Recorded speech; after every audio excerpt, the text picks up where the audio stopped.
Hello there. Thanks for downloading, watching, and listening to the Lean Into Artcast, a show where two visual storytellers get together and take on various topics that pop up in and around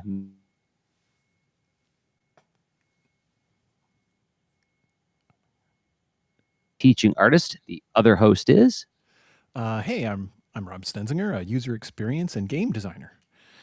Yeah, how you doing, Jerzy? I'm doing okay. How about you, Rob? It's been a while. Yeah, it's been a while. It's good to be back. Sometimes, breaks are good. Breaks aren't sometimes good. Breaks are good. Pretty durably, pretty reliably, I think. And yeah, so we did one of those rebroadcasts, and took a week to catch our breath, basically. Yeah, it's been a nutty summer. Hmm. But and perhaps we can go into that a little bit when we talk about like the two topics we're taking on in this show. Hmm. Do you want to just dive into that with that first question of like the format we're going to play with this time? Yeah. Oh yeah. Sounds great.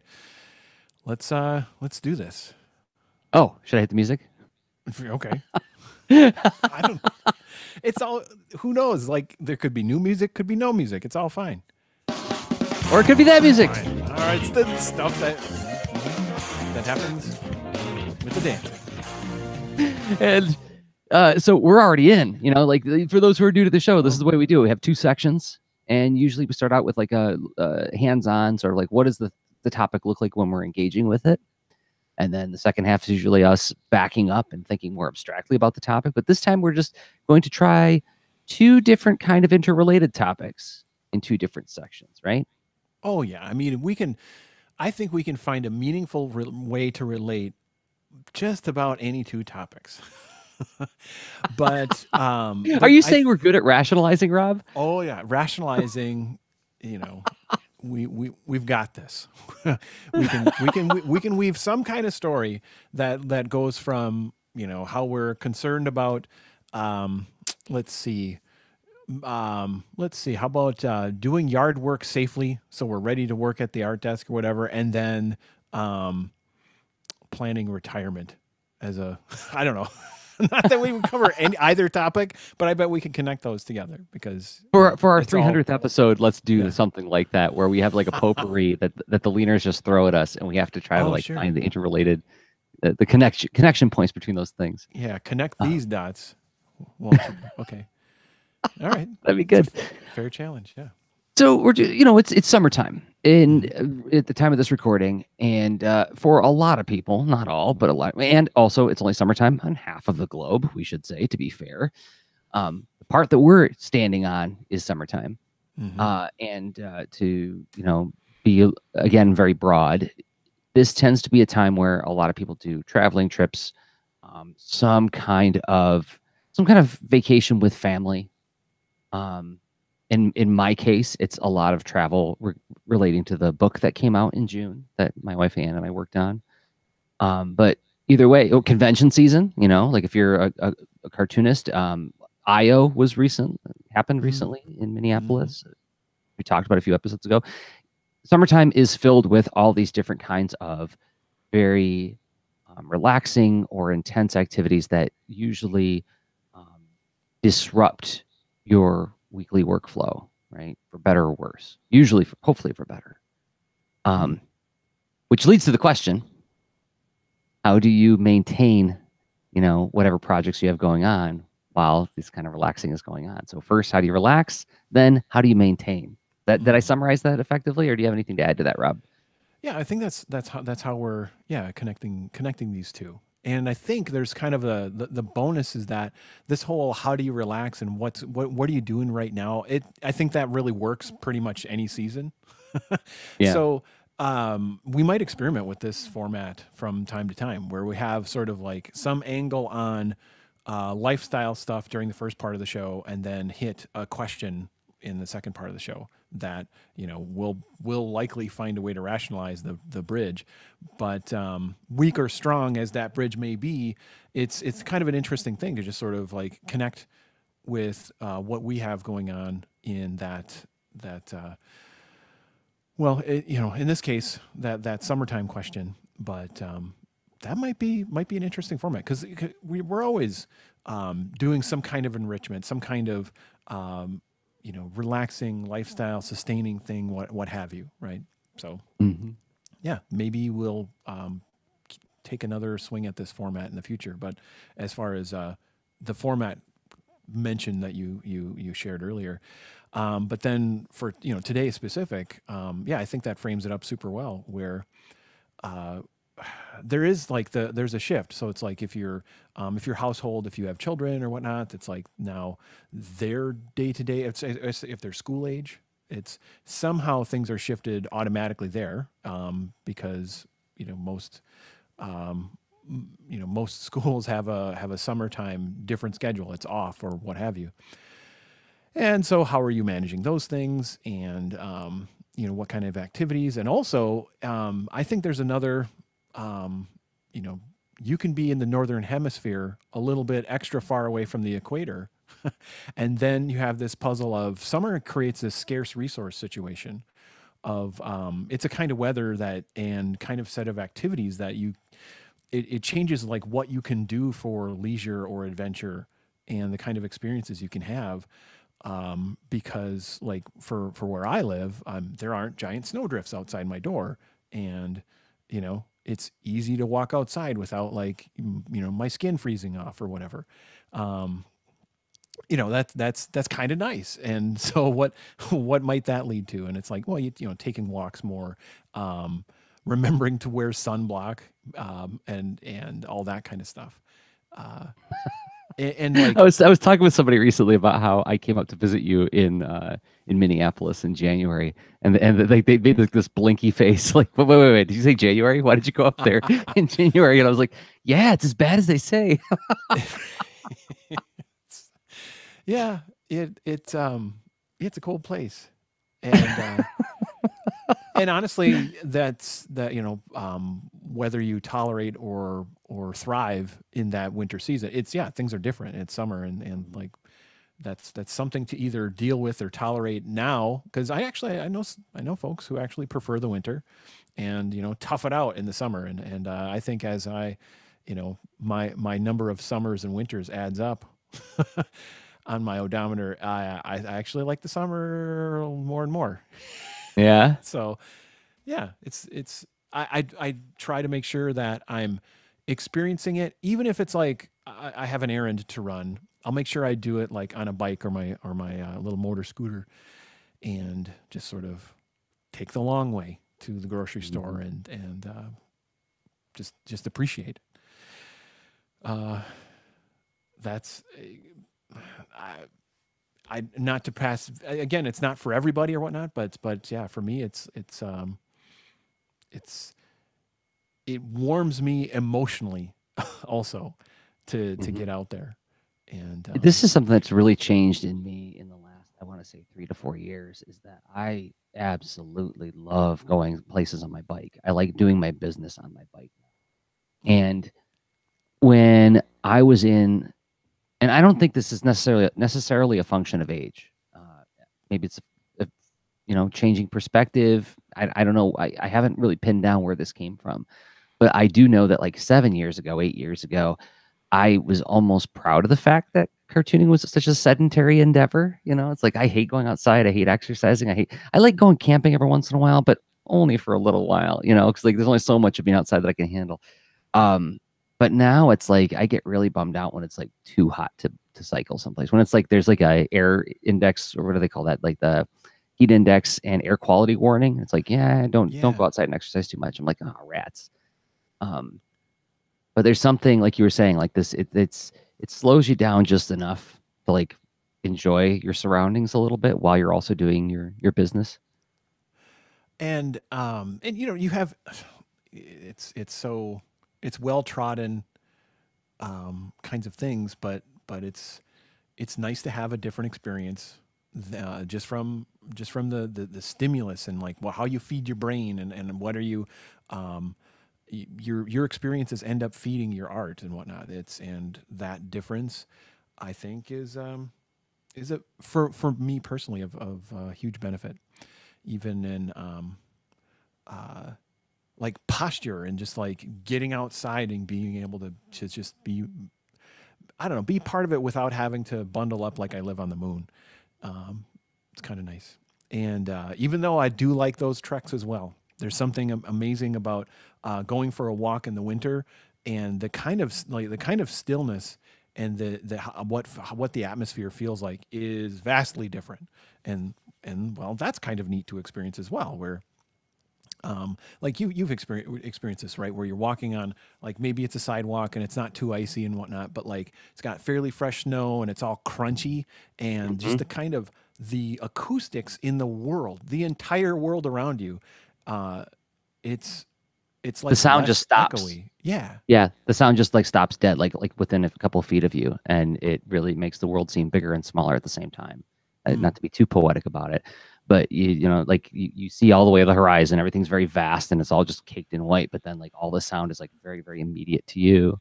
Um, I in the wintertime I try to make excuses to go for nighttime walks for that Mm. reason. You know, less traffic on the road, so there's less noise, and yeah, that's the best.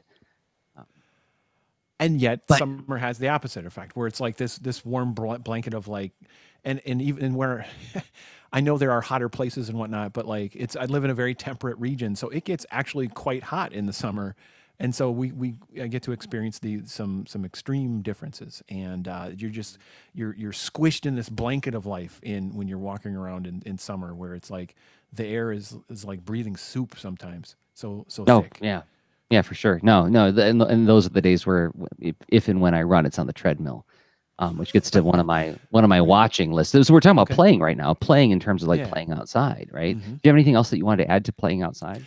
Okay, so a fun thing to mention. I know we don't like do like picks on our show or whatever, and I don't even know for sure if this would be a pick because it is not like the safest yard toy, right? But like we're playing around this last weekend with a yard toy called the Blobster, and spelled with a Z, anyway. Uh, and it's this weird combination of like a big water bladder mixed with a a slip and slide. Have you ever used one of those things where a slip and slide is like a piece of somewhat durable plastic, kind of like a about as durable as like a contractor garbage bag, right? But then but on a roll. So and then it has some sprinkly mechanism to get it wet. But like anyway, a slip and slide is I get banged up pretty rough if I try to use a slip and slide. You know, they're just like every little bump on the yard and every rock is going to poke right into me Oh when I cruise yeah, over that thing. yeah. Um, but this Blobster is a little more forgiving, and yeah, so that was kind of fun to where you fill this kind of big like bladder, and then you put the hose in the second stage, which then just sprinkles water on it and fills a little like Mm. section. And yeah, anyway, that's a lot of fun. Can't do that in the winter.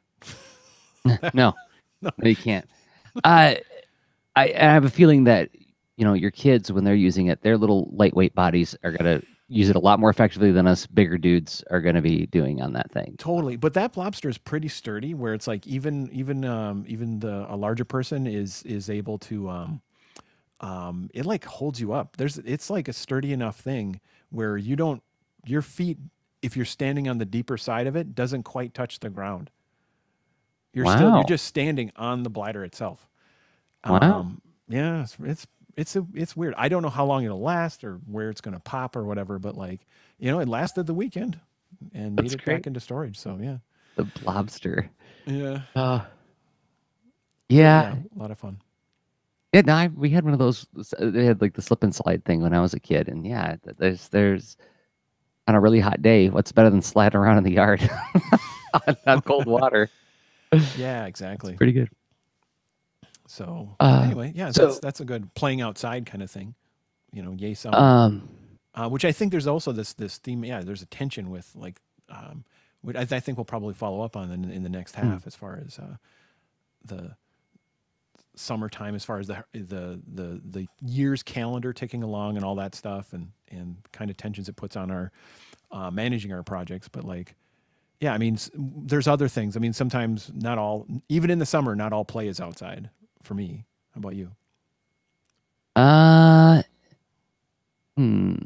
Did he play Happy? Oh, yes. I got to look those things up while we talk about other things. Because, yes, Okay. I've actually played this summer a couple of board games, which Ooh. was a bit of a fresh experience for me, and it was a lot of fun. Oh, that's awesome. Got a reading one in the chat. You want to go to Okay. the chat to see what Troy Shadow Wing Tronics is saying? Yeah. Um, for reading, he's reading the Death of Superman storyline. Is taking up a lot of his time these days, and he says, "So many comic deaths are for shock and then are forgotten. This storyline does it right. The death had meaning. We see people dealing with the loss in their own ways, both positively and negatively." And we know the death will be undone, but at the moment the characters don't, and the story is about how they deal with the death rather than the usual shock death of a character they don't care about, and ultimately push aside uh, for the story they're actually telling. The death and aftermath here is the story. So, yes, that was from the early 90s, if I'm not mistaken, the death of Superman. I Mm-hmm. remember when that happened. And I remember, Somewhere like, I around was, 93, that sounds right, 94 maybe. in that neighborhood. Yeah. Yeah. So, it's old enough now that it's been collected if people want to check that out and Mm-hmm. read it, with a fresh eye.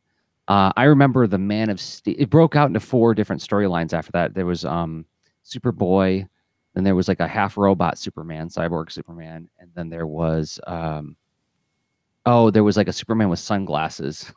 Like he was Oh like yeah. some kind of like aloof, like very austere Superman. And then there was Man of Steel, who wasn't even like Superman at all. He was like another guy who wore an armored suit. Man of Steel, I really, really enjoyed. It was Mm. drawn by John Bogdanov and written by Louise Simonson. It was really good. It was really good, and I engaged with that at a time where I was very cynical about comic book deaths because I was like 19, so I knew everything. But I really, really liked that one. For Mm. people who want to check that out, John Bogdanov just has like such a powerful, energetic visual style. He has an energy that I've been chasing my whole life. I'll have to check Playing that or out. no, watching. So when we talked about the treadmill, season 6 of Voltron has dropped on Netflix for those who have Netflix, and it seems to be. I mean, I've already talked about the show a whole bunch. I love the show a lot, and I have a lot of emotional investment in the show now. Particularly the character of Shiro, who they hinted in season 5 there's something might be wrong with him. And in season 6, they're kind of like leaning into it a little bit. I'm like, oh, they're getting ready to spring some kind of big thing about him. But they do this lovely thing that I just finished, I think, the 3rd episode of season 6. They do this lovely thing where they take these breaks in the storyline to just do an episode to remind us about why we love these characters. How far have you watched, Rob? Only season 1. Okay. So I'm a bit behind. Well, thankfully the seasons are really short. Like season 5 was, I think, like 6 episodes or 5 episodes, something like Oh that. really? I always assumed they were like 12 or more. No, and it got kind of frustrating in like season 4 and 5 because it felt like, why even call it a season? Because like it's so short that you really can't cover what you normally cover in a season. Hmm. But in the later seasons, they do these episodes which are like sort of standalone stories where the characters do something, relatively speaking, very silly, but each character gets to do something that's very true to their character and fun. And like you can tell, it reminds you that they all love each other and they're all, it reminds you why you love them by doing all these silly things together. And the one in particular, I'm thinking of the episode, the Space Mall episode. When you get to it, you'll know it. It's a very fun and silly episode, but it's brilliant because it just makes you cherish these characters before they dive into the series finale or the season finale where all the intense stuff happens. And I just came across another one like that in season 6. The 3rd episode in is one of those. And it's like, oh, I love these guys so much. Oh, that means that something bad's about to happen. Gosh, aren't writers just cruel? It's Yes, they're because terrible people. they're just setting you up. Yes, and yet I obviously we study their dark arts as well and try to have similar painful effects on audiences. That's yeah. How wonderful to be caught in that web. Similar. I have similar feelings with sort of the whole Marvel universe on Netflix. I've really enjoyed, for the most part, all of the different properties they've put on there. Anything from Jessica Jones to Daredevil. I had a lot harder time with the Punisher, but even that it was an interesting take, and I found myself wanting to see where the story went, and what was this character's journey like. And let's see. Anyway, but recently, I don't know, a week or a few days ago, the latest season of season 2 of Luke Cage showed up, and of course Netflix style, it's the whole season all at once. But with my sort of time budget I have available for this, it's sort of a watch an episode every few days or so. So I don't wait a week, and I'm watching this actually with my wife Kate, and you know, we're chipping away and really enjoying it. And it's so fun to let's see. There's a lot of payoff as far as crossover type things over time, where Netflix has a variety of characters, like oh gosh, what's Iron Fist, Luke Cage, Jessica Jones, Daredevil, and then each of these properties has secondary characters that also can weave into one another's stories, right? So, and it's built up over time, and it really is satisfying. So seeing what kind of crossovers happen, major or minor, and then just seeing these characters, like, well, in this case Luke Cage, you know, dealing with well, it's like, what problem are they going to besiege this character that I enjoy with, and that yeah, I mean, and it's like, let's see, I don't, it's not a spoiler. Luke is feeling quite emboldened and has a bit of an ego, where that wasn't as big of a thing in prior in prior places where you've seen Luke in crossovers or in Luke Cage season 1. And so that's yeah, and a lot of interesting things come out of that, where, you know, seeing your character that you enjoy make these bad this someone you're attached to make bad choices, and it's like, you know, the writers need to do this, otherwise you wouldn't care about the story. And but it's delightfully painful. Mm-hmm. Yeah. Yeah. Yeah, that's what we were talking about with me and Shiro. Yeah. Mm-hmm. Um. Yeah. So The Marvel U shows, I acknowledge that they are all very well done. They tend to run a little too close to the intensity edge for me. But like, I think they we talked really about this do. before. Mm-hmm. The Daredevil show, I was loving it, but it's like it kept pushing me away with all the head trauma. Um, Mm-hmm.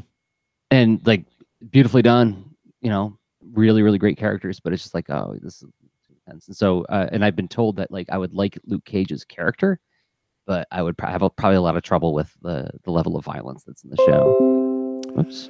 Right, because even if he's making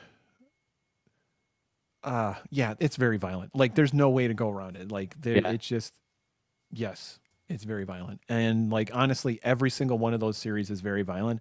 The Punisher is like very, very, very violent. Well, you know, and there's no value judgment on this, because that is what those comics are like. You know, it's like they're being Yeah. very true Mm. to the comic stories that they're telling from, right? Mm-hmm.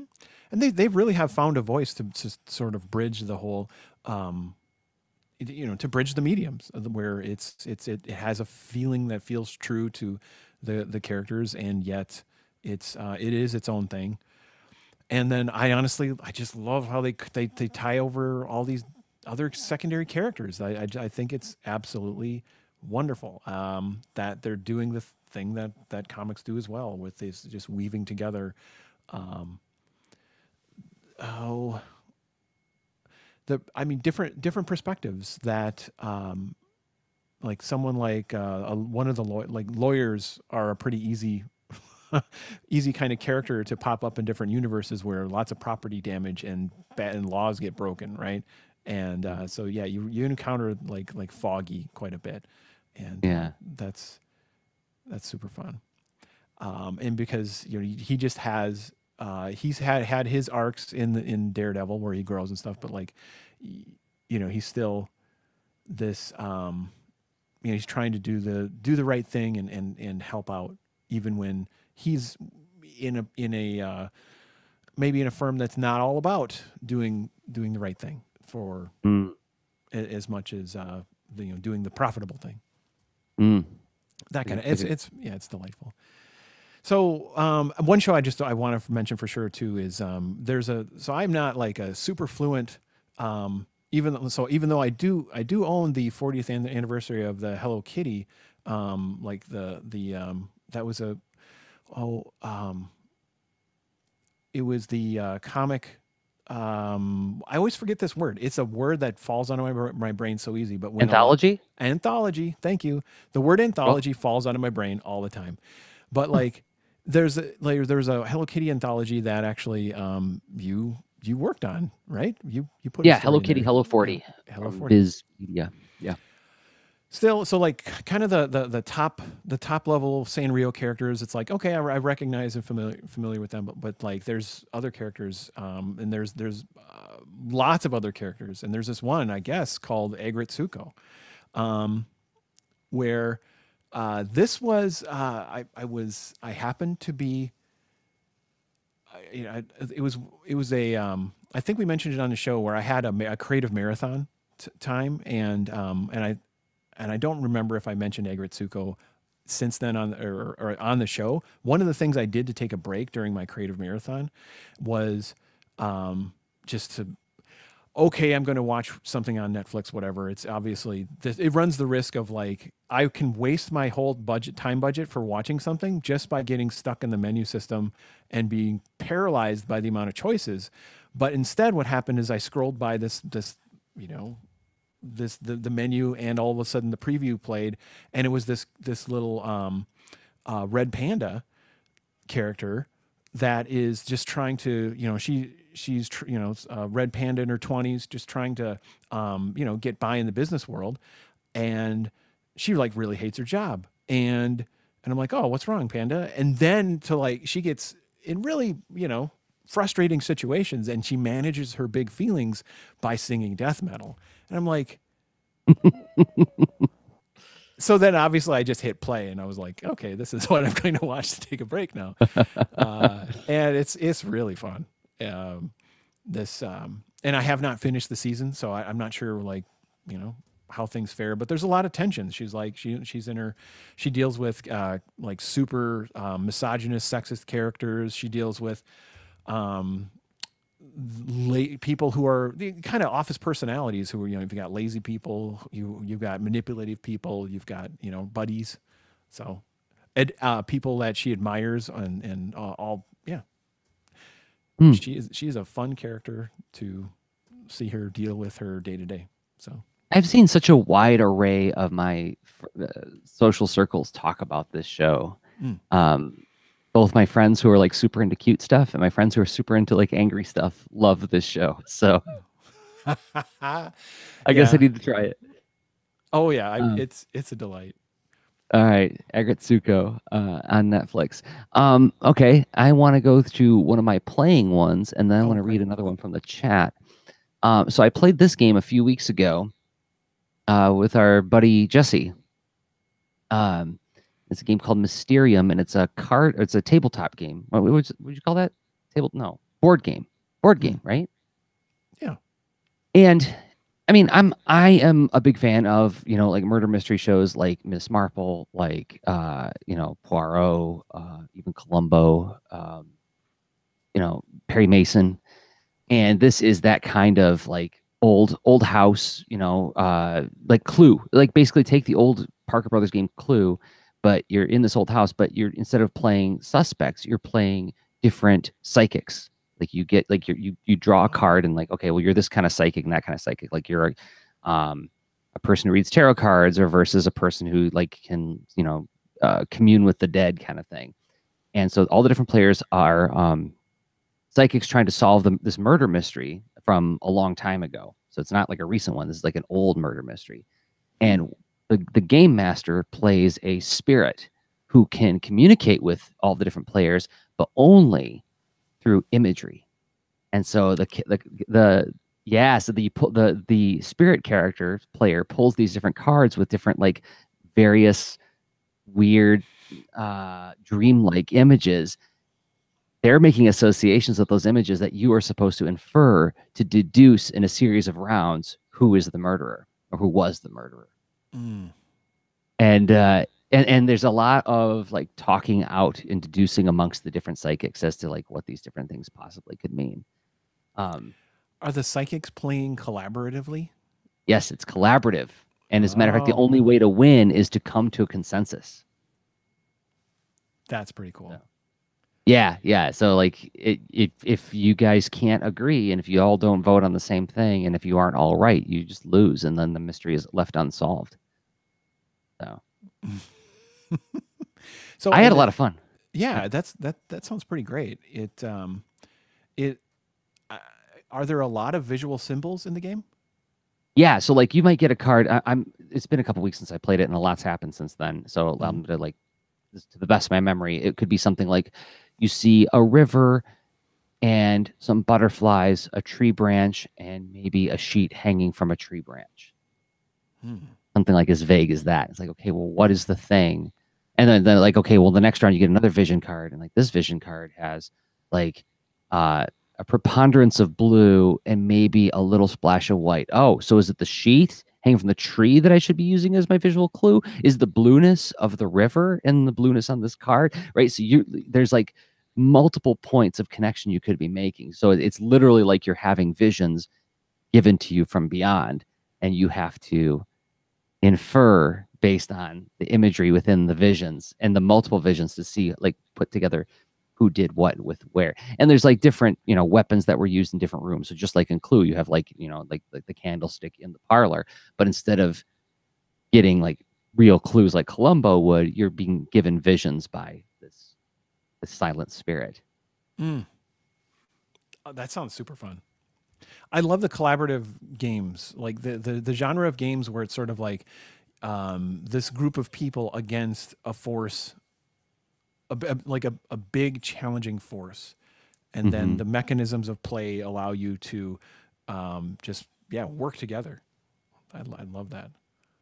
Another one that I played while Zach and Hannah were out here for A2CAF is we played One Night, was it One Night Werewolf? Hmm. Which I guess That, is like similar to a game called Mafia, where oh, yep, you know what I'm talking about? right. So is that a kind of game where there's the group is divided up into different roles and or allegiances, and then you have Mm-hmm. to discover and accuse and put yourself at risk Mm-hmm. and or yeah, And there's a right. really fun round where like when we like all like it's like we look at our cards and then in like the game master says like okay like if there are any werewolves in the room open their eyes and both Anna and I opened our eyes and looked at each other like all right we're on the same team and so then we did like an 18 years of marriage we'll do this where like we were able to like read each other and like determine from where we were looking like okay this is who we're going to lie about and like so we teamed up on Zach like okay well we think you did this and this and this. Zach's like no I didn't and we convinced everybody that Zach was the werewolf and so then we got to eat everybody. that's, that's wonderful. That satisfied like a dark streak that I didn't know I had. So let's hear it for board games. I'd like to do more of That's that. awesome. Mm. Okay, one from the chat room. Mushin Girls in the chat. And they say, reading an awesome book called Soul Rain about some young wolves in a very fantasy world. The author gives you a basic myth from the beginning and then weaves you into a situation where changes are coming to these young wolves very quickly. I'm about a third of the way through it, and the stage is set well for the next act. So Hmm. this is called Soul Rain. If Soul you're Rain. into Soul Rain, if you're into like high fantasy and anthropomorphic, well, not it wouldn't be anthropomorphic. It'd just be like animals with human communication. I'm guessing. Didn't say Huh. anything about whether or not they wear clothes. I'm That's guessing interesting. not. It sounds familiar. Yeah, that's cool. Yeah, really sounds familiar. But no, I have not. I haven't read that one. Hmm. That. Let's see. So right. Any other like reading, watching, playing things we wanted to Well, you share? I mean, mentioned there's Sketchbook always Summer. more. I mean, Yeah. it's worth Oh yeah. mentioning because, like, you just posted on Instagram Mhm. an update on your Sketchbook Summer, and I've been having fun engaging with my sketchbook in a playful way. So, I Mhm. wonder if you could talk about your experience with it so far. Well, it's super funny. I we had Brandon on the show, and I really I enjoy talking with Brandon. I think it's brilliant, the creative challenge he set up. I love creative challenges. I don't really have I've got a bit of a, you know, a busy, already committed summer, and especially as well. And so June was quite an adventure, and then so July is a bit of recovering from that and moving on to some new stuff. And then Sketchbook Summer is like, oh, hi, I'm a creative challenge. You know, this is fun. You like that? And it is wonderful because the whole experience of like going through that and completing a project and having it be all the things that creative challenges are that we've chatted about, where, you know, you go through it not alone, you're with this whole community that springs up around it. That's pretty great. And anyway, I've been really, you know, reserved about this one though, because I'm like, if I engage, which scenario am I going for, and how am I going to? So I like had to work through all my, you know, baggage and feelings about like, how do I want to go about this, even though I would love to just go all in, but realistically it's not a fit right now. So how do I do this and have it be useful? So I decided to grab one of the full-size sketchbooks. That is kind of funny because this sketchbook says it's let's see, what does it say? It says it's 240 pages, but like What? this sketchbook is only this thick and it says it's 240 pages. Yet I was always fooled by the number, and I thought 240 pages, 240 pages. Hey, that means I could do Sketchbook Summer and draw on only one side, because I have the hang up of like, well, and I can get more reuse out of the art or whatever more easily. It's easier to scan or whatever. Mm-hmm. And I know that's not the point. It's to build up the experience and whatnot too. But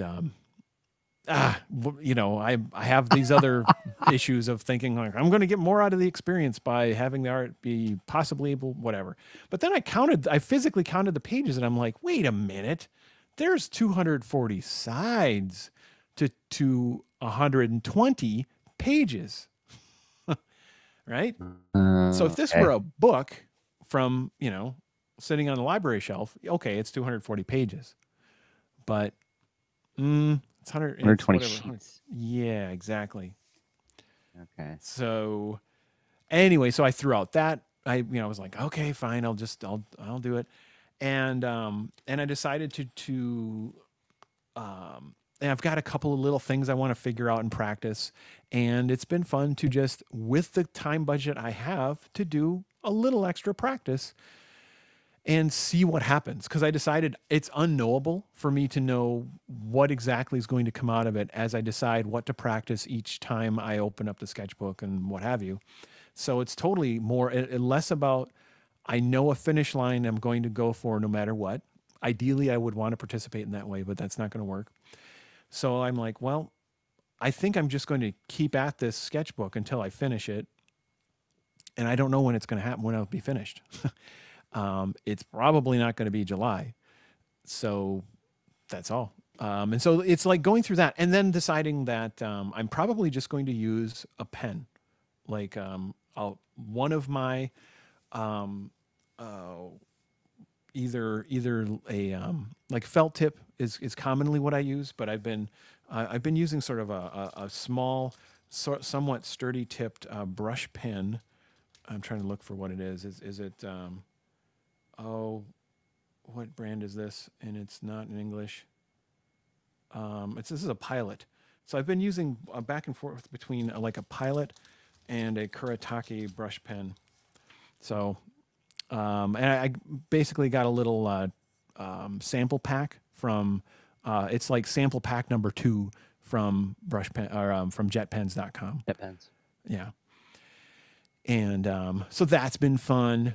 But instead of doing like, oh, I'm going to do an underdrawing, and I might do, blue pencil or red pencil, then blue pencil, then ink, and I'm not doing that. I'm not trying to do the whole pretty Instagram thing where it's like, oh, I'm practicing sketching, but watch this thing I really rendered and worked hard on. It's like, no, I'm sticking to sketching, and it's it's going to be a practicey thing. So anyway, so yeah, I guess I had a lot of stuff to unpack about that. So what are you doing with Sketchbook Summer?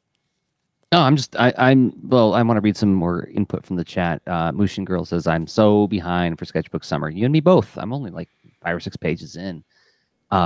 Rob's ahead of me. Nate Marcel is saying, hard not to use both sides of the page. Really? I find that fascinating because I like using both sides for me is I tend to use the opposite. It's like when you open your book like so, right? I tend to use this Oh, page as like a blotting page, or not a blotting page, like a dry brush page. So I stroke my oh, brush pens on it to like get oh. the brush dry. So a lot of let's see if I can find.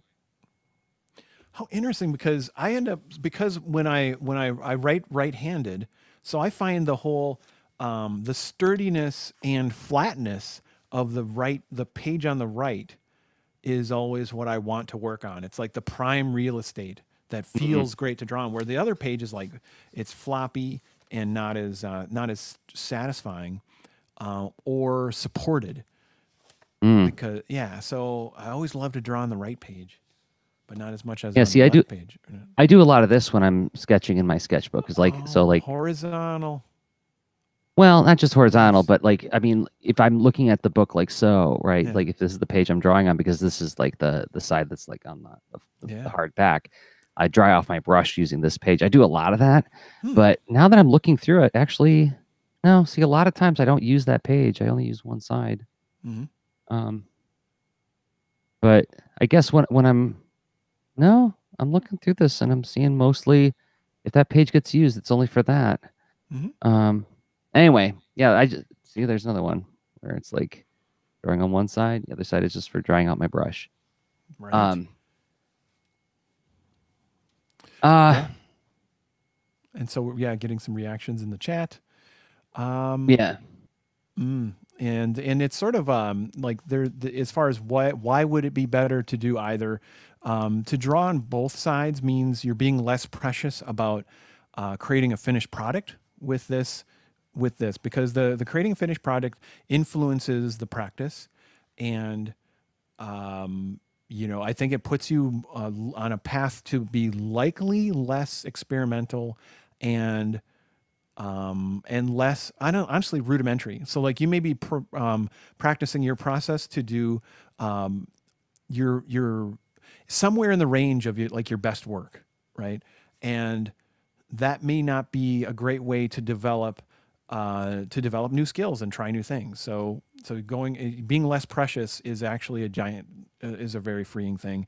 That's an advantage to doing both sides. But then to doing the one side is like, yeah, you will end up with cool drawings that you'd be easier to sell or scan and stuff like that if you're not having to deal with line work on both sides. And when the scanner scans it, it's going to bleed through and get all weird and need some cleanup. So yeah, I guess so. Yeah, I'm looking through some sketchbooks that I did a lot of like figuring out compositions. Like this is yeah, some RoboForce stuff I did a while back, okay, where I was trying to figure out how to like stage this shot between these two new toys that were coming out, yeah. and I did it on one side, but I don't think it was because I was worried about scanning them so much. I don't know if it was just like a force of habit to just not use that side. Well, and Um, the drawing it has like less bleed through artifacts. I mean, it's just I suppose so. it's a cleaner drawing when you only use one side. Yeah, I suppose so. Unless your sketchbook has super duper thick pages. And Nate's saying that I've tried to keep more than one sketchbook for different stuff. Yeah, I wish I could remember to. My sketchbooks tend to become a jumbled mess of like various different projects. Like that one that I was showing the RoboForce drawings in also has a lot of like rockets concept art in, and as well as some Boulder and Fleet stuff in it. Um, yeah, I'm just trying to like really enjoy the relaxed nature of I'm trying to use Sketchbook Summer as a reminder to attend to my sketchbook more in a playful way, not in a competitive racing way. Hmm. I'm not trying to be quite as martial with it this time. And that's what I enjoyed about the challenge in the first place is this idea that like you don't need to check in every day. Um, no, it's not about racing for the finish line. It's about like giving yourself a month to remind yourself to attend to something in a little bit more of a mindful way. So I was at a conference Monday and Tuesday. I was at a conference called Nerd Camp, and I was sitting there listening to people talk, and I was like, hey, you know what? I got my sketchbook on me. I'm going to draw while they talk. Little things like that. Nate Marcel's got one more in here. James Gurney said he keeps 3 sketchbooks, one for life, one for copying the classics, one for ideas and concepts. Yeah, that's not a terrible idea. That's actually a good idea because, like, in terms of being able to go back and reflect through your work, that seems like it'd be a much more clear way to do it. It's like, yeah, like mine are a total mess. And when A2CAF happened this last June, Jenny Robb came and did a talk on like archiving your work. Of this talk as you're Yeah. So if you had such a clean way to way of organizing that, it would be great for someone archiving your work and going back through it. Yeah. So it's already categorized. That's yeah, and I mean, Jenny Robb, if you don't know, is the curator of the Billy Ireland Museum in Columbus, Ohio, the cartoon museum in the Midwest, and she made a very strong case for why we should be thinking about what's going to happen to our work after we're gone, and how to make it easy for somebody to catalog it, and thinking about who's going to be able to go through your email and what email you're going to save, and it was a heady drink, but it was really good food for thought. Anyway, you want to get to the second part of the show, talk about managing stuff. Had a lot of, I think, good talk about playing, reading, watching, playing. This was good, and it's like, well, in the midst of this summer, it's being playful, making sure that we get away from the work, but then, well, there's still the work and keeping things on track. And it's like, this is a little bit of a check-in on our maybe what we've intended to get done this year, and like part of the year's gone, right? Like a little over half.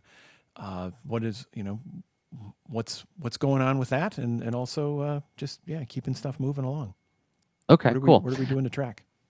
All right, Mushin Girl just threw into the chat. I want to pin this one as possible final thought. They say, what are your thoughts on digital sketching, like on an iPad or Adobe Sketch or Autodesk Sketchbook?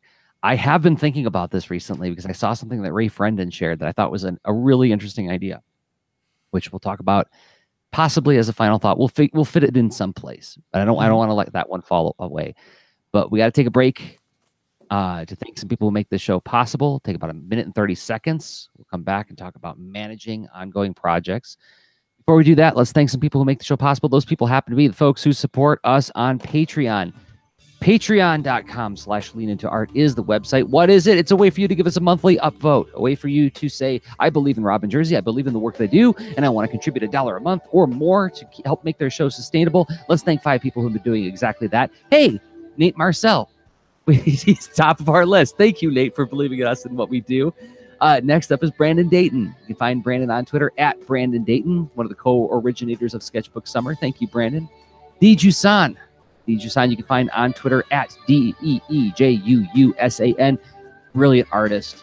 She does gorgeous, gorgeous line work. Highly recommend her work. Jesse Kaufman. Talking about Jesse just a few minutes ago. The guy I played Mysterium with. Thank you, Jesse, for believing in the show. You can find him on Twitter at Jesse, Kauffman. And finally, Kelly Ishikawa. You can find Kelly on Twitter at Kelly of Ishikawa, Kelly with a K.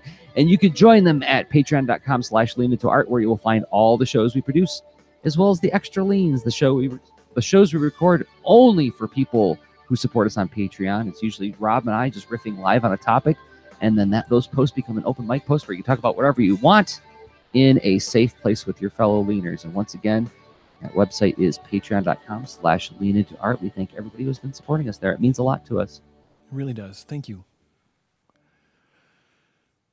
All right. Time for some other music. Mm-hmm. Okay. How about? I still have all of Zach's music in here from his appearance on the show. Thank you for being a friend. Okay, so travel down a road and back again. Your heart is true. This Golden Girls, right? No. Yes, it was. Yeah. Okay. Yes, it's Golden Girls. All right. So second part of the show. Second part of the show, keeping things on track. Been thinking about this a lot. I've been struggling with this a lot. I'm wondering what you're doing to keep things on track, Rob. Oh gosh. I have this ongoing experiment that I've talked about a bit on the show this year, where I know I have sort of cycles that have like different granularities of like what could I expect to get done like in a day, in a week, in a month, and in a year, and I know that doing just a little bit of nudging, just a little bit of the checking in and expecting some progress, just because of how I feel about it. This does not work for everybody, right? I know it can be discouraging for some folks to track things in a heavy-handed way of like just having too many notes, too many reminders of things that aren't going to get done in like one session, right? But I don't mind that, because I try to remap that as like, I know I'm chipping away at this, and I don't want to forget about it. So I have let's see, I'm grabbing this thing. I don't want to reveal personal stuff or whatever, but basically I've got this a Circo planner. It's got these little discs, and there's a couple of standards for this where they're compatible with each other. It's a silly little thing, but it allows me to quickly bind and experiment with adding little pages that I lay out that are all about like tracking either anything from daily intentions and experiences to the week ahead and the week in review, right? And so like every week, I mean, I guess whatever. This is here's just a couple pages of like, that's the gist of what it looks like. But the week in review, I try to think back about like what went well, what didn't go well, then what are some high fives that I want to give out, and what's also like just like things that I consider I feel great joy and gratitude for. And that's just to remember the good things in the midst of challenges, right? I mean, it's to have a day job and a family and also side projects. It's easy to get lost in the whole like the side projects don't move as fast as I wish they would. That just won't change, right? But I try to remind myself of the wins, and the other meaningful aspects of everything else. Where it's just maybe that sounds silly, but it helps to not get down about things. Things that are like great learnings, but like for, let's say I'm jumping around, but like my current approach to the game I'm working on, Two Pizza Team, I might have to scrap it, Yeah, I might have to scrap it, and I'm chewing on that as one of the things I'm working on with reflecting on using tools like this, like having this document of what's been working week to week, what hasn't been working week to week, and seeing this trajectory of like how the year's progressed compared to like the goals I set out in the beginning of the year, with that whole big reflective process we've talked about a few times, right? And I've talked about also on like the Art and Science Punks podcast and the Polytechnic S, whatever. I mean, this is a thing that I do quite a bit, the whole reflecting and planning thing. And but the big thing this year has been the bite-sized weekly check-in, and then I'm trying to learn from that and think about like, what do I have to reshape as far as my what I'm trying to get done this year, as far as pruning it, or as far as like just morphing it and transforming it. Like I think I'm not done. Like I'm sharing the game example because it's showing like how this can affect a goal, right? Where I currently have a hunch. I'm still working through this, but like the game design I have for Two Pizza Team is it's running into too much conflict with the tools that I chose to make it. And so what would I rather have? I want the scenario where I finish a game. That's first and foremost. And so it might be to table this project for the time being and pick one that I can finish. And or it may be to really morph how I'm doing this project, right? That I think there are game engines where it's a far shorter walk to get this done instead of the amount of effort that I'm going through to try to get it done in what I've chose. So, yeah. So and that's just learning from like, well, it's well, anyway, because if you're not going to change your like, so I tell myself if I'm not going to change the like, if I, the kind of outcomes that I'm getting so far throughout the year, and I'm keeping track of them and I'm noticing them, and I want to be affected by them. I don't want to ignore what I've been learning, and then it's like how am I going to apply this? That's the thing, and so I'm still noodling on that where. The taking the week to week granularity now and then applying that to like the year. It's like, well, what does this mean? And I'm still working through that. And what that looks like is actually in this same little book, I've printed out my yearly goals in a little, basically I did a little half page form thing. Stapled it, and it's always there. It's not something I have to go look up. I doodle on it and make note about like how things have been going or whatnot too, but like this is at the bigger granularity. So yeah, in the structure of this notebook, there is a weekly check-in page. Yeah. And like, are there any prompts on there that you include for this weekly check-in? Because I'm thinking about what I've been doing, and I mean, I've been continuing on with my emergent task planner. For those who have never listened to this show before, davidsay.com. This way to track what you're doing every day by the hour. You set out what you plan to do. You leave room for tasks that emerge throughout the day, and then you track the time of each task as you do them. I've got observations on how that doesn't work very well in the period that I'm in right now, where I'm doing a lot of like book tour stuff. And then the other end of the spectrum is that Ann and I got one of those giant desk calendars that we share between the two of us, and we've been using it to mark up where we're going to be and when throughout the summer and through the rest of the year. So like what weeks I'm teaching, what trips we're going on. So we have like this shared physical artifact that we can easily refer to, but I don't have anything that I check in on a weekly basis to get that sense of perspective. And I'm especially intrigued by this because this last couple months between A2CAF and the book release and then going to conferences like Nerd Camp, it's like this whirlwind of really wonderful stuff has been happening that I don't feel like I'm really properly experiencing and reflecting on because I'm not taking the time to do it. I'm taking the time to write it out. Like right out at the top of the week, like here's the stuff that's coming, but I don't have any like mechanism to capture what happened in a broader sense. Yeah, it's almost like it's doing part of the work of getting getting insight from the time that you're spending. That's the data stream you're creating with the emergent task planner. But then there's a different data stream that this adds, which is that check-in and the check-ins over time, which aren't complex questions.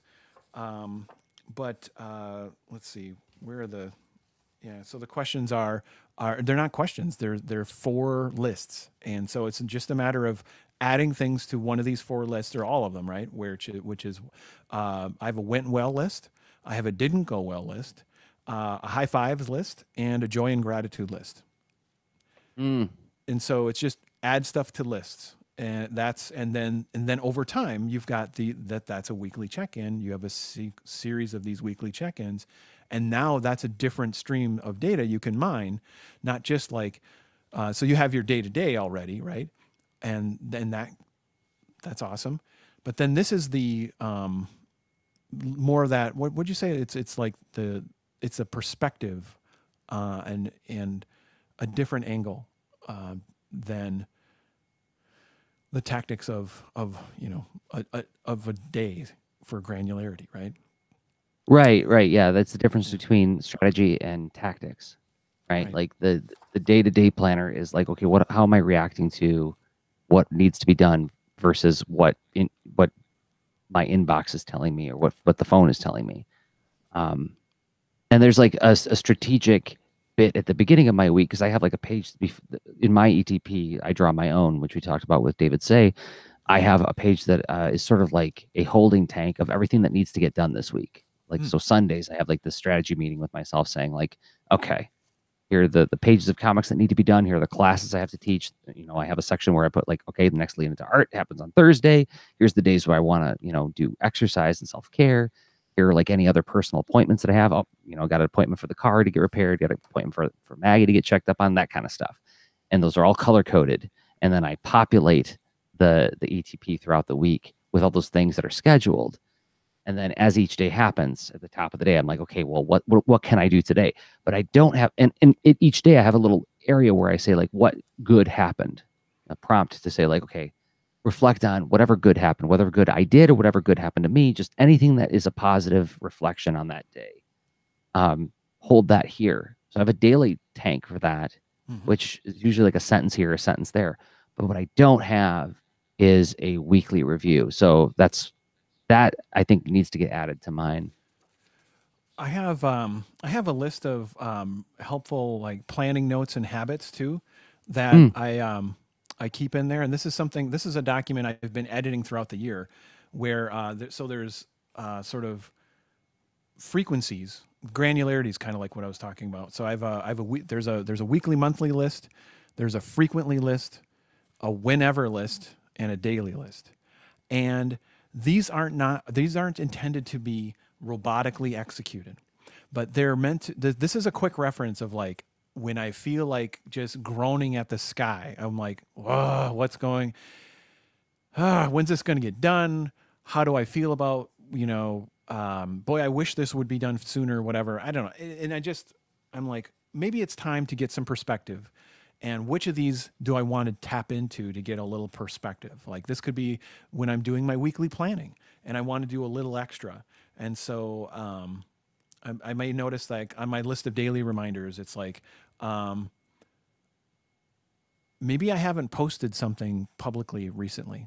And that's a nice thing to try to do daily, right? That's not a hard and whatever goal, but like that reminds me like, oh, feels good to do that. Or great.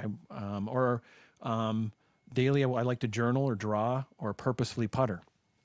Right. So do I have a little time budget where I can just go poke around with the, some, like a Raspberry Pi thing and or whatever, right? Just something where it's like, I would get energy by being curious and whatever, and diving through whatever. So then on the whenever list, right? Frequent gratitude capture. It's nice to do that. Let's see. Keep whittling away at my big projects and my small ones. So it's like, is there something I can whittle on? So like this is it's almost like a list of prompts that I can react to and do a little something constructive, and then try. It's like, oh, weekly, monthly. Oh gosh, I haven't really tightened up my calendar in a while. I probably should do that, right? So it's also one of those. It's almost like an auto maintenance thing where it's like, it's been a few thousand miles. I better, yeah. So that this is a helpful like reminder list that I keep bound in with those other pages. That's a really neat idea. Is there any would you feel at all comfortable sharing that on the Lena Tart site, or at least with me? Yes, we'll find. Maybe we'll share it on the Patreon. There we go. Heyo, folks who support us on Patreon, you're in for a treat. We can include that with the next extra lean. Because I think about like there's like a Shadowwing. Troy says, I've been trying to complete a world building project since February, and other things keep taking my attention. I'm kind of annoyed about it. That experience and feeling rings very true to me is that when you have something that is big and complex and time consuming, it seems almost like it's got a gravitational force to attract things to uh, pull your attention away from it or distract you from it. And when you finally do have like a block of time, it can seem so big and so frustratingly ambiguous that it becomes like it's like, oh, now I just want to take a nap.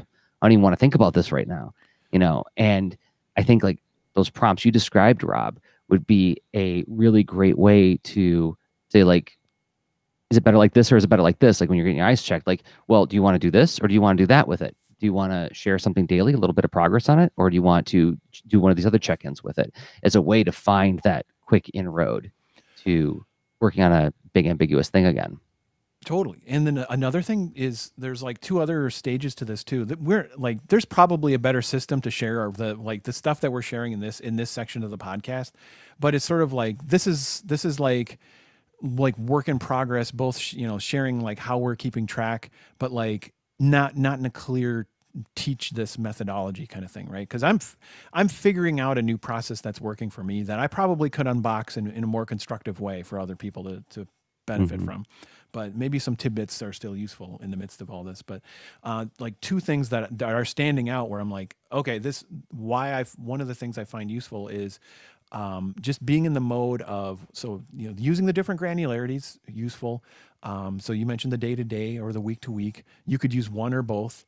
But then there's this part of what's mentioned on like these prompts as far as weekly, monthly, frequently, whenever, and daily is the activity of mining. So like you're generating this data, and if you're not doing anything with it, it's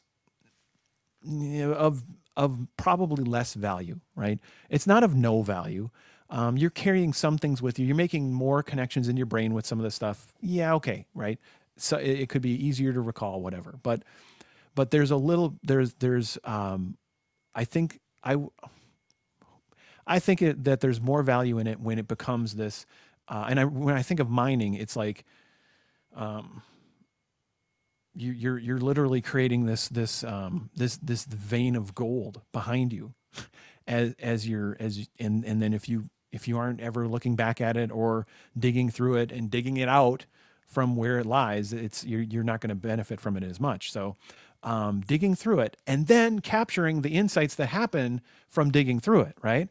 So you have to be affected by the data that you've generated and then notice how you've been affected and then close the loop, change your goals, update how you're doing this. That's the rough, thumbnail sketch of what I've been doing this year. Yeah. Yeah, and Mushin Girdle is saying in the chat, planning and staying on track is such a hard thing to teach. Really, it's up to us to find what works for us.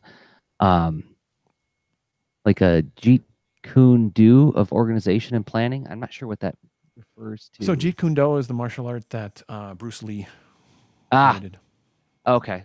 And but so yeah, based on the notes that he took over time and formalized it. Gotcha. But yeah, so like when I ask for you to share that, it's more like I want to reverse engineer what your thinking is on that and how you arrived at that, so I can ask those questions of myself. Totally. And yeah, so I definitely don't mean to say like, and then this would be a prescriptive, 5-step plan that everyone, would need to join my, $20 a month cult. Although maybe that's a good idea. Although, yes, that is the way to financial security, Rob. You'd have to film all these like short YouTube videos of you answering phone calls and yelling at people for doing it wrong, and then point to your 12-part plan, your $20 a month cult. Yeah. Filming the documentary of how that goes wrong is probably where the better money is for me. But yes. Nate Marcel's in the chat saying that he uses the app called Way of Life for tracking habits and a Discord server with one other guy that we keep as a celebration journal. Oh, that's great. Rituals to celebrate are so good. Yeah. Just reinforcing that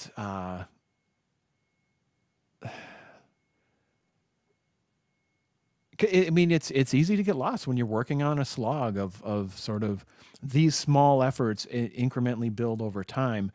It's hard to be at it just durably, reliably, resiliently satisfied with the small progress. And I think celebrating it, it helps. It's helped me doing little silly things. You indulged me with Jeet Kune Do. Could you indulge me in what a Discord server is? So Discord is, for instance, this is so we had Dave Say on the show a few weeks back, and he mentioned his like his co-working Discord, right? And so Discord is a lot like Slack or another chat mechanism, and so it's a room-based place to join. You can join like a organization or a group that group can have multiple rooms. Rooms being like places of different purpose, like, oh, this room talks about I don't know, the recent television or whatever, and then this other room talks about work challenges. Okay. I don't know, that kind of thing. Gotcha. And so so Discord is a competitor to Slack, but mostly it came up through being a chat tool for games and game companies. Okay. That explains. I think there's like Discord integration for Twitch channels, right? I remember reading about that when I was investigating Twitch as a possible option for the Lineage Artcast. Not know what it meant, but now I know. Yep. So yeah, that's right. There's a lot more to dig into here. So what about you, Jerzy? Is there anything else as far as that? So you mentioned some pain points. You shared your day-to-day method, but like, what else? So like, as much as I've been championing the emergent task planner, I find that it isn't as effective for big ambiguous projects, right? It's really, really great once I've nailed down, this is a 40-page book that's due at this date, and I've done a spreadsheet Gantt chart type deal to like figure out like, well, how much do I need to do per day in order to make this deadline? Like once I've got everything like quantified in that way, the ETP is wonderful, and it is wonderful for capturing little things that bubble up during the day. Like for instance, some kind of household task that I didn't expect to have to do today, right? Like suddenly pops up in my stream, and it's like, okay, I got something added to the to-do list. I can grab it and capture it in the ETP. But like when I was at Nerd Camp, this conference, it's like I'm experiencing a conference, and maybe I'm taking notes on things that are happening at the conference, but I'm not capturing like from this hour to this hour I did this, from this hour to this hour I did that, right? That would be a disruptive way to capture my experience there. It's a very, because now we're talking about quantities, not qualities, right? So it's not as good for capturing quality, at least the way I have mine set up. Right? Yeah, and that makes sense. I mean, it's a pretty tactical mechanism, and it's got some neat affordances in it for like just maybe it's really good for setting intentions and maybe getting a feedback loop of are you budgeting your time well for the amount of things that you want to accomplish and stuff like that, but being like a generally great receptor for just being out in the field, right? I mean, it's a pretty strong desk tool. But yeah, I mean, if you have even lots of meetings during a day, your ETP might have a job either at the beginning or end of your day to unpack a few things, but it's less around the those specific meetings probably would be better suited to have a document of their own, that you could share with other folks who were there and things like that. Right. And also, as Ann and I go on this book tour to do all these different workshops where we're going to be out of town for several days at a time, it's not very useful in that situation either, right? And so I've been trying to use my ETP to capture some of the qualitative information about the day, like here are little memories, little things that stood out from this day, but it's not tracked in the timeline, right? It's just more like it's in that little bucket at the bottom of like what good happened. So that's just a pain point that I'm trying to figure out. Like, and I think like that thing that you pointed to of like having some kind of weekly recap, however I structure that. So I have an intention page and then a reaction page, a reflection page. Intention, reflection. I guess that would be the way I would bookend each week in my ETP. I think that would give it more utility than what I'm currently doing with it. Well, because it's addressing a different need. So, yeah, makes sense that it's adding to that, adding to the tool. And it's not competing with those, like what it does already. Yeah. So those, yeah. I don't Are we I think approaching final thought? I think we are. Yeah. Okay. Okay. So do we want to do the final thought we pinned, or did another idea occur to you? Well, the idea occurs to me that we should totally revisit this second half of the show topic as we should do some more experiments and then report back. Probably do that as another episode. So and actually, I'd love to hear from the folks who have been interacting with us in the chat as to what their experiments yield. Nate Marcel is saying your show is exactly why I started using it. I'm guessing you mean the ETP, and he says it's amazing how much I forget to do. That's the thing that like why I talk about it so much is I've become so utterly dependent on it to be the receptacle of my ongoing to-do list. And like there are items that get put in my holding tank every week that have been carried over for like several weeks at a go, but it's a way to keep it at top of mind so it doesn't just fall away. And I always think of that Indiana Jones and the Last Crusade quote from Sean Connery. He's like, I put it in the book so I don't have to remember it. You know. Okay. Well, time for one more break, and then we're going to conclude with final thought. And so we have to take about a minute and a half to thank some other people who make this show possible. Those people happen to be us. We make stuff, and then we reflect on the stuff that we make, and we bring those reflections to this show every week. And the thing that I make that I would most like you to check out right now is a book called Science Comics Rockets. ScienceComicsRockets.com is the website which will tell you about the book. And it will also reveal to you what our upcoming tour dates are, our upcoming appearances. What's the book about? It is the history and science of rockets as told by the animals who participated in rocket history. Now, I've been doing some book events and going to some conferences, and I've been actually running into people who say, well, I'm really not into like science and rocket science or like NASA or anything like that. And like it kind of was like a splash of cold water in my face. Like, oh, that's right. There are people who don't think this is as thrilling as I do. But I will counter that by saying, well, I don't think you necessarily have to have a passion for rocket science to enjoy this book, because it's a really, really funny book that will reveal to you a lot of interesting rocket history that has nothing to do with NASA or space travel, like the history of fireworks, the history of rockets and warfare, and robotics is covered in this as well. And I said this recently in an interview, is I think it's the funniest thing with my name on it. And I really feel strongly about that. I think it's a really funny book. So I think even it's good to check out, even if you're just in it for a laugh. There's a link on ScienceComicsRockets.com that will take you to an 8-page preview where a sheep, a duck, and a rooster are teaching the laws of motion with root beer in an ice cream parlor. So there's that. Rob, you make a game. Yeah, I do. And actually, yeah, I code-made this game with my wife Kate, and yeah, she designed the core concept of this panda needs you, where it's at its heart, it is a pattern matching, block stacking game, sort of physics puzzle, dealing with the sort of the space of putting shapes back to how they should be, this initial pattern.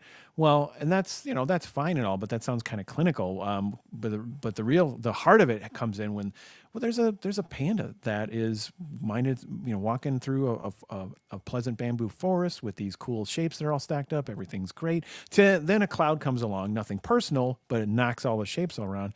It's all mixed up, and now it's up to you to put things back to the way they should be, and that's easier in the beginning levels when there's not that many shapes, not that many patterns, but then it gets harder and harder through over 50 levels, and it works on lots of different kinds of devices. It's a game that you buy in the App Store for iTunes or Android, right? So Google Play or iTunes App Store, and it works on your desktop as well for Mac and Windows.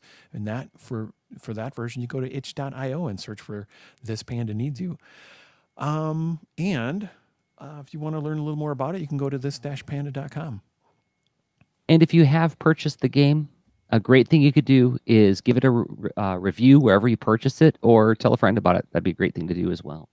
But let's say that you are more into the way we think about things than the stuff we make. That's fine. This show is a thing that we make, and we have self-contained videos where you can download at a price of your choosing at leanintoart.com/workshops, where you can find comics workshops by me, UI and video game workshops by Rob, even making video games from your comics. If you're watching this video on YouTube right now, a great thing you could do is give it a thumbs up. That helps more people find the show. If you haven't subscribed to the channel, please do. And if you're listening to this in a podcatcher like Apple Podcasts or Google Play Music or Stitcher, giving the show a review on any of those platforms helps more people find it as well. We appreciate everybody who has been doing all those things. It means a lot to us. It really does. Thank you. Thank you very much. And I guess we're at closing thought.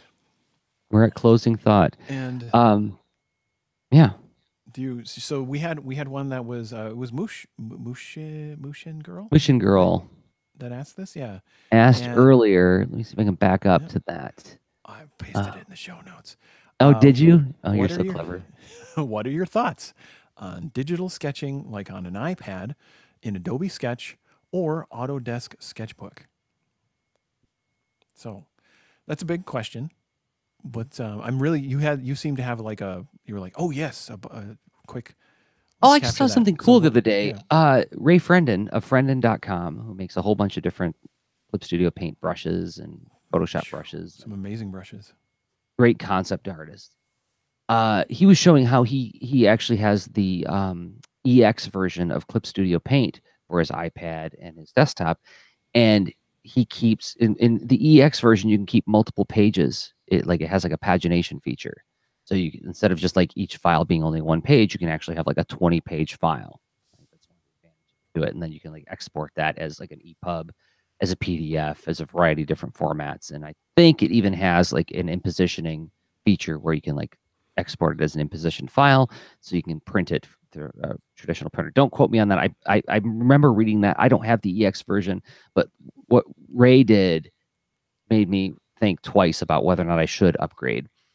He keeps a multi-page sketchbook file on his iPad, and he's just doing sketching on that thing, and then he's got a single file that he can just like export as a PDF for like his Patreon supporters or whatever, or as an EPUB file. He can basically just publish his sketchbooks right from his iPad.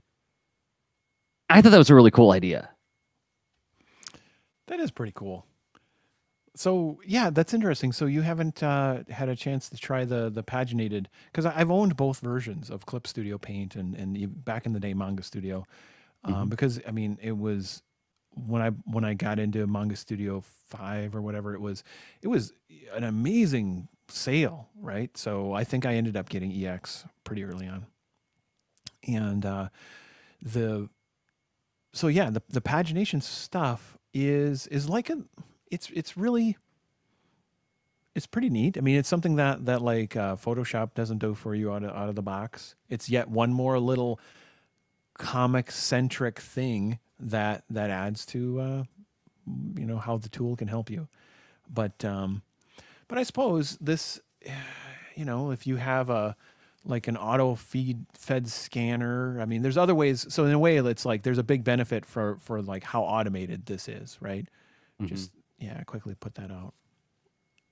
I get that.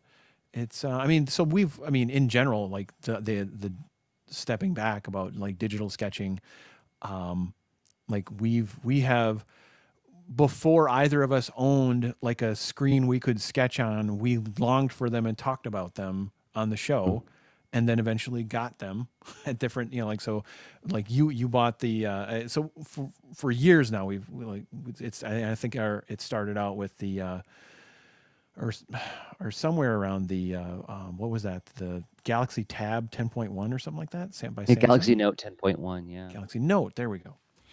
Yeah, I mean, that was a wonderful machine that, like almost game changing as far as its capabilities. But then fast forward a few years, and all of a sudden, right, Windows tablets, iPad Pro, there are tools that have no compromises depending on your workflow, that you may be able to do, execute your whole how you make comics exist. So Right. that's pretty great. Depending on your mileage, your budget, your preferences for how you get the tasks done. I know in my early years of like I had a Cintiq, the 12WX or whatever. It's not supported anymore with drivers. Mhm. So, but it Oh, was what a like drag. the Not that affordable old. Cintiq. It's not that old. Well, it's like 9-10 years old. So Oh, is it? Oh, yeah, time flies. oh boy. Yeah, like so even like the Galaxy Note, that was in 2012, right? And that's like 6 years ago. And I still have mine, and it is creaky old already. Yeah, Yeah. it's yeah. But still, like being able to let's see, where was I going with that? Oh yeah, like my comfort on drawing on the tablet was, I was fine, but yet there was something about it that like I thumbnailed far faster on paper, right? I don't know. So I would mix it up. I would thumbnail on paper and then execute pencils onward digitally and stuff. But yeah, I there's so many variables I think in that question. Yeah, there are. Yeah.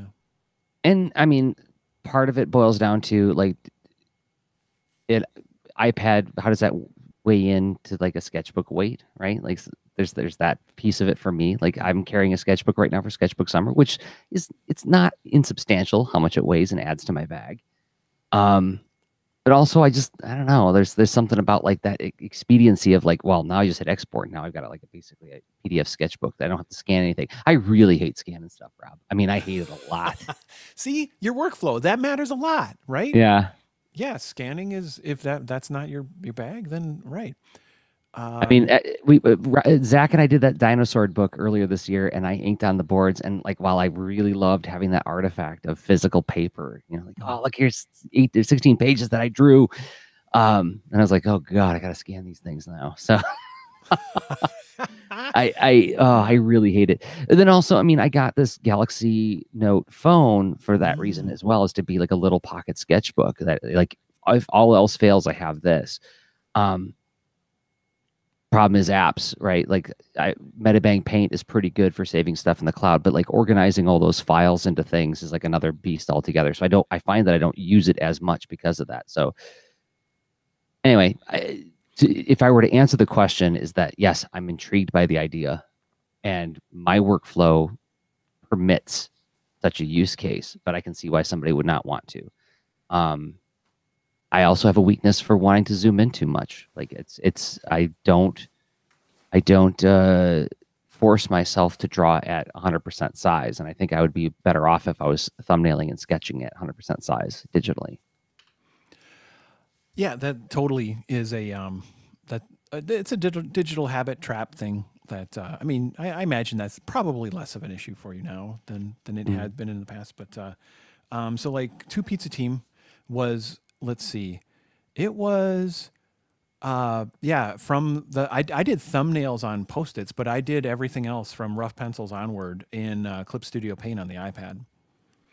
So this was done 100% there. So yeah, Two Pizza Team is the mini comic I did this year that I've yet to. I'll add it to my online presence as far as being able to get a copy of your own if you're interested. It's Clip Studio Paint is pretty great if you're, once you get fluent and comfortable with that workflow. There are more upsides. You'll run into friction points like, oh, I wish I could more easily manage my files and stuff like that. But you learn workarounds as far as doing like iTunes export and that kind of stuff, and or their new cloud features are improving.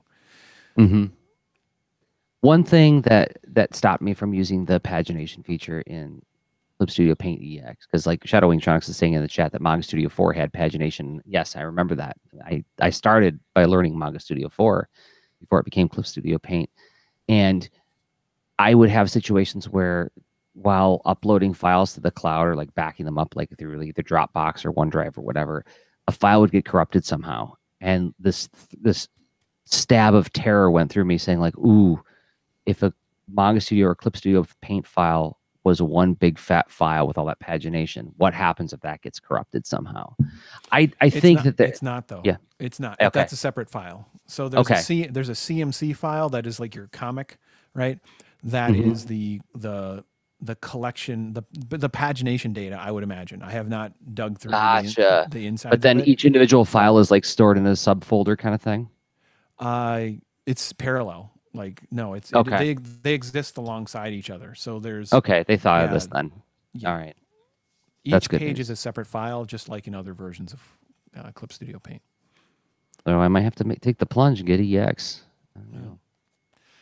Yeah, and that is the premier tool. The other tools, let's see that you mentioned. Adobe Sketch and Autodesk Sketchbook. I mean, they like every single app has its own feel for its brushes, and it depends on like what kind of work I'm creating, if I prefer it or not.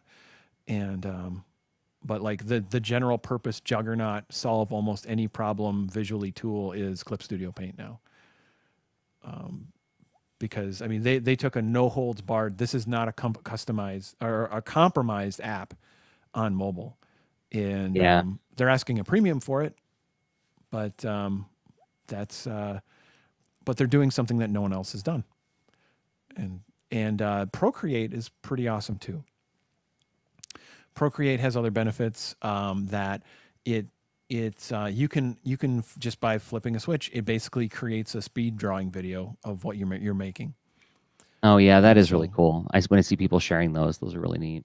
Yeah, that's kind of nice. And its built-in brush creation tools are pretty neat. Like if you're doing like concept arty type stuff where you want to have like a scalable stamp like brush, it's fun. Works pretty good.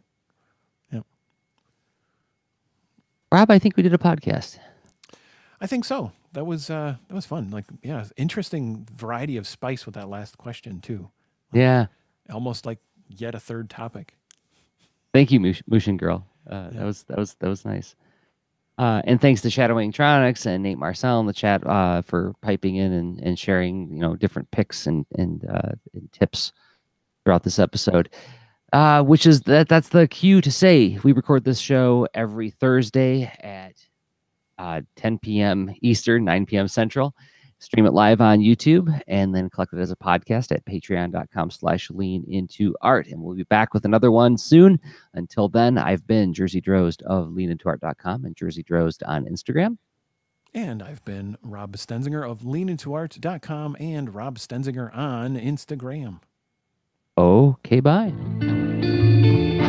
Show notes for this episode can be found at leanintoart.com. You can also follow us on Twitter at the user leanintoart, and you can reach us via email at leanintoart@gmail.com. And remember, leaners aren't wieners. Thanks for listening.